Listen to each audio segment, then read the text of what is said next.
안녕하세요.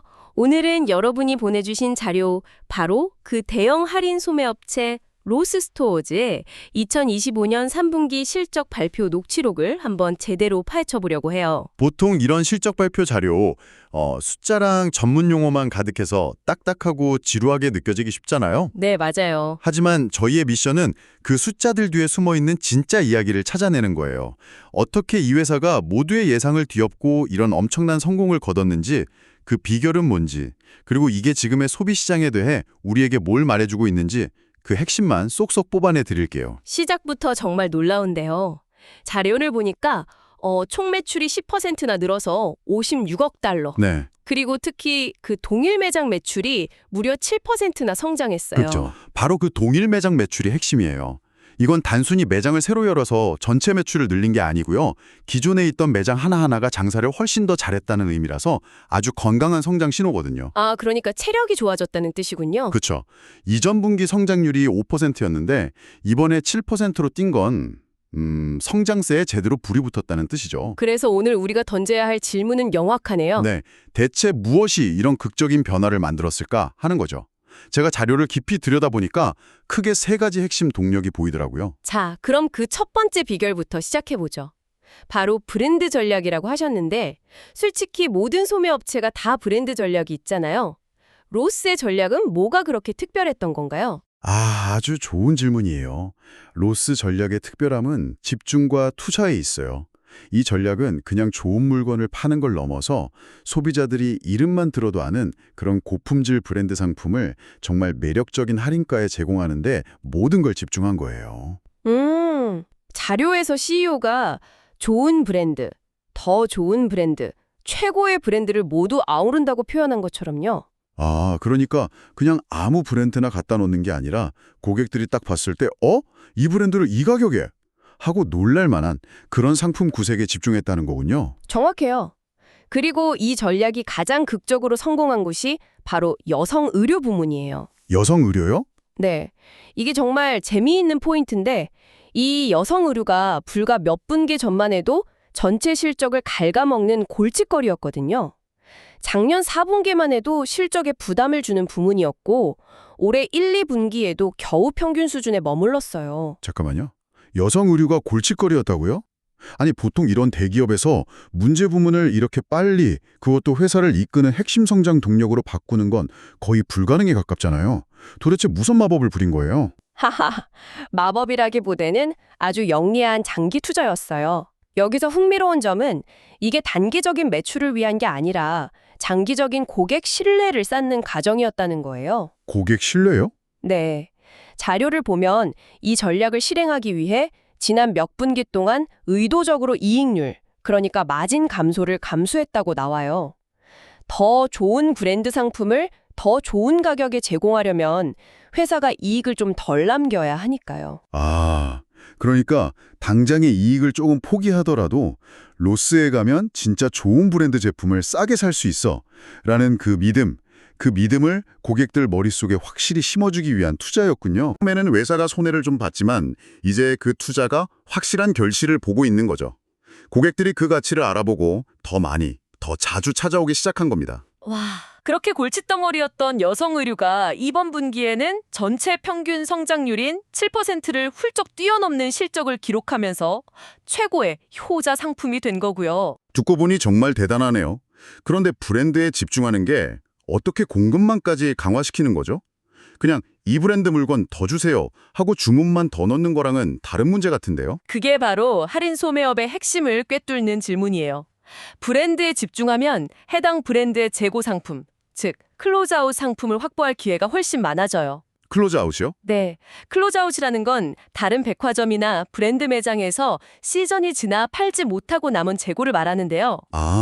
다른 곳의 문제 재고가 로스에게는 황금 같은 기회가 되는 거군요. 맞아요.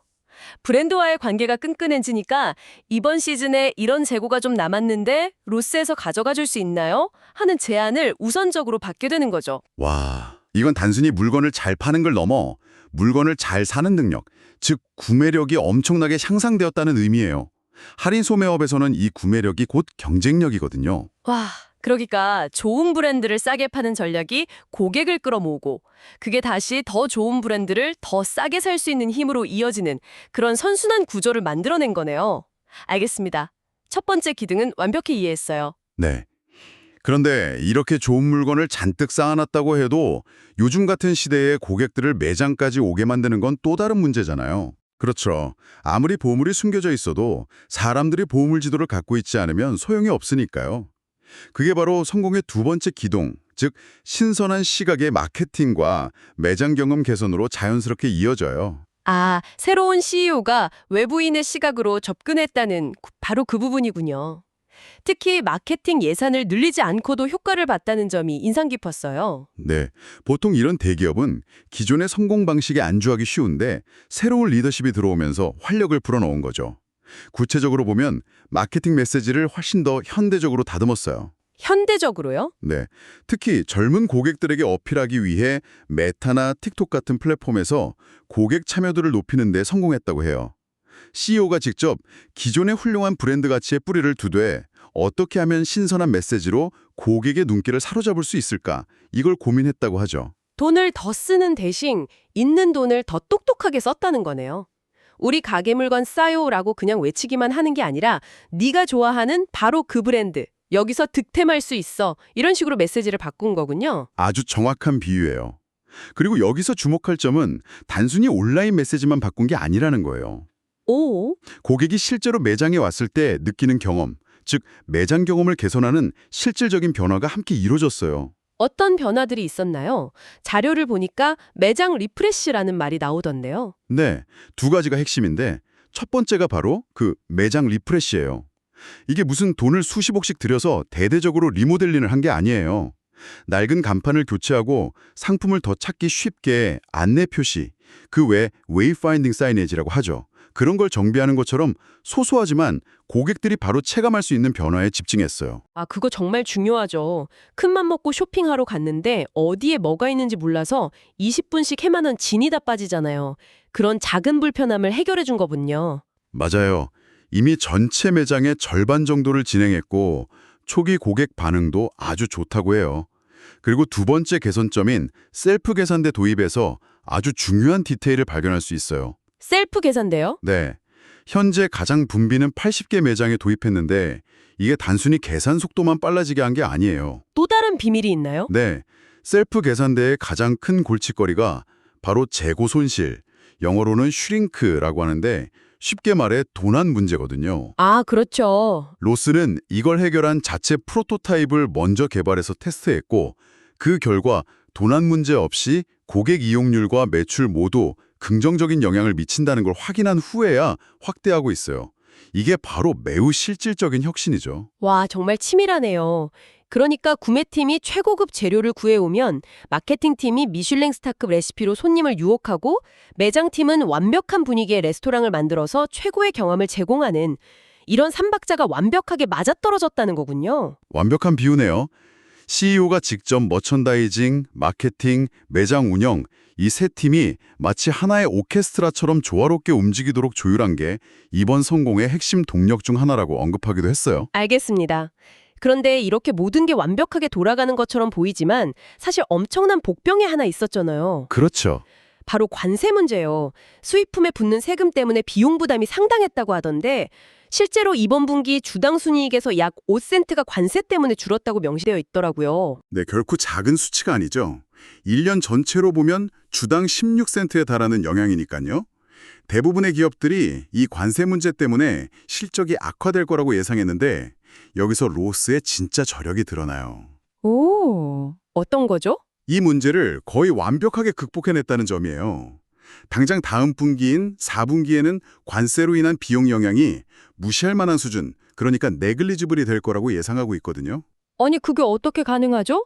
다른 회사들은 다들 죽는 소리를 하는데 어떻게 혼자서만 관세 폭탄을 피해갈 수 있었던 거예요? 자료를 샅샅이 뒤져보니까 세 가지 비결이 있더라고요. 첫 번째는 전공법이에요. 바로 공급업체와의 협상이죠. 아, 원가를 낮췄군요. 네, 납품업체들과 비용 분담 협상을 벌여서 원가 자체를 낮춘 거예요. 두 번째는 전략적인 가격 조정이었죠. 맞아요. 여기서 전략적이라는 말이 중요한데 무턱대고 가격을 올린 게 아니에요. 다른 소매업체들과의 가치 격차, 즉 저기보다 여기가 훨씬 싸다는 인식을 유지하는 선에서 일부 품목의 가격을 시장 상황에 맞게 아주 소폭 올린 거죠. 아, 고객이 가격 인상을 거의 느끼지 못하게 하면서 이익률을 방어한 아주 영리한 줄타기였어요. 그리고 가장 결정적인 세 번째 해결책. 이게 진짜 신의 한 수였던 것 같아요. 그렇죠. 바로 시장에 풀린 클로즈아웃 상품들을 공격적으로 매집한 거예요. 아까 이야기했던 그 재고 상품들이요. 네네. 여기서 이게 왜 신의 한 수였냐면 관세는 보통 새로 수입되는 상품에 붙잖아요. 그런데 클로즈아웃 상품들은 이미 국내에 들어와 있는 재고이기 때문에 관세의 영향을 받지 않아요. 아, 그러니까 관세의 영향을 받지 않는 상품 비중을 대폭 늘려서 전체적인 비용 부담을 상쇄시켜버린 거군요. 이건 정말 위기를 기회로 만든 경영 교과서에 나올 법한 사례인데요. 맞아요. 이건 단순히 위기를 막아낸 걸 넘어 이 회사의 핵심 경쟁력이 얼마나 강력한지를 증명하는 사례예요. 예측 불가능한 외부 변수에 흔들리지 않고 오히려 그걸 역이용하는 능력이야말로 진정한 실력이죠. 특히 관세부가 발표와 실제 시행 사이에 시간적 여유가 생기자 구매팀이 그 기회를 100% 활용해서 미리 재고를 확보하고 전략을 짤 수 있었던 점이 주요했어요. 정말 탁월한 구매팀의 역량을 보여주는 대목이죠. 자, 오늘 로스 스토어즈의 실적 발표를 통해 우리가 발견한 것들을 한번 정리해 볼까요? 첫째, 고객이 진짜 원하는 브랜드에 집중하고 과감히 투자한 명확한 전략. 네, 둘째, 낡은 방식을 버리고 신선한 마케팅과 매장 경험 개선으로 고객을 끌어들인 혁신. 네. 그리고 셋째, 관세라는 외부 위기를 내부 경쟁력 강화의 기회로 바꿔버린 압도적인 실행력. 이 세 가지가 완벽한 조화를 이루면서 놀라운 성공을 만들어냈네요. 이 이야기는 비단 한 소매업체에만 국한되는 게 아니에요. 여러분이 어떤 분야에 계시든 자신이 가진 핵심 가치에 집중하고 끊임없이 고객 경험을 혁신하며 예측 불가능한 위기에 유연하게 대처하는 능력이 얼마나 중요한지 보여주는 아주 좋은 사례가 될 거예요. 마지막으로 여러분이 곱씹어볼 만한 질문 하나를 던지면서 마무리하고 싶어요. 자료에서 굉장히 인상 깊었던 부분이 있는데 CEO가 이런 엄청난 성공에도 불구하고 수십 년간 회사를 성공으로 이끈 기존의 재무 모델 안에서 움직이겠다고 굉장히 신중한 태도로 보였다는 점이에요. 맞아요. 마케팅 비용도 늘리지 않았고 다른 투자도 기존의 틀 안에서만 집행했죠. 그렇죠. 그런데 동시에 미래에는 이 모델을 약간 깨트려 볼 수도 있다는 여지를 남겼어요. 만약 새로운 마케팅이나 매장 개선 투자가 계속해서 긍정적인 투자 수익률을 보인다면 더 공격적으로 나설 수도 있다는 뉘앙스였죠. 바로 그 지점에서 우리가 생각해 볼 질문이 나오는 것 같아요. 네, 바로 이겁니다. 언제까지 성공 모델을 지키는 것이 현명한 선택이고 어느 시점부터 그것이 더 큰 성장을 가로막는 촉새가 될까요? 이 새로운 전략들이 이렇게나 효과적이라는 게 증명됐다면 과감하게 더 투자하고 기존의 틀을 깨야 할 때는 과연 언제일까요? 이 질문에 대한 답은 아마 다음 분기 그리고 내년의 실적이 보여주게 될 겁니다.